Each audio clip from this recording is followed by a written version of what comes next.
আসসালামু আলাইকুম। আশা করি সবাই ভালো আছেন। ইনশাল্লাহ আমরা ভালো আছি। আজকের মতো খিচুড়ি শেষ হয়ে গেছে।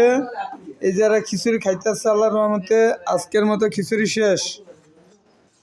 পথে ঘাটে যারা আছেন, যারা লাইনে আছেন, তারা আমার পেজটার মধ্যে ফলো দিবেন, লাইক দিবেন, শেয়ার করবেন। তবে আজকের মতো খিচুড়ি নাই, ঝালমুড়ি, ছোলা বুট, ফুচকা, হালিম আছে, খিচুড়ি কিন্তু নাই। এই যে খিচুড়ির ডাক আমি দেখা দিয়েছি, খিচুড়ি নাই। খিচুড়ির ডেক আমি দেখাই দিছি, খিচুড়ি নাই। কিন্তু আবার আগামীকালকে সকাল 7:30 আল্লাহ যদি বাঁচায় রাখে তাহলে আপনারা সবাই চলে আসবেন। তাই সবাই ভালো থাকবেন, সুস্থ থাকবেন। আর আলম ভাইয়ের পেজটায় ফলো দিবেন, লাইক দিবেন, শেয়ার করবেন, সবাই সাবস্ক্রাইব করে দিবেন। কিন্তু আপনাকে উছিলা 4টা ডাল ভাত খাই বউ পোলাপান লইয়া, আপনাকে তন্ত 2 টাকা চাই না। আপনি একটু শেয়ার করে দেন, লাইক দেন, সাবস্ক্রাইব করে দেন, সমস্যাটা কি? ভিডিওটা দেখছেন সবাই, দয়া করে ভিডিওটা দেখছেন। এই যে আমার ভাই হয়, আপনি দেখছেন।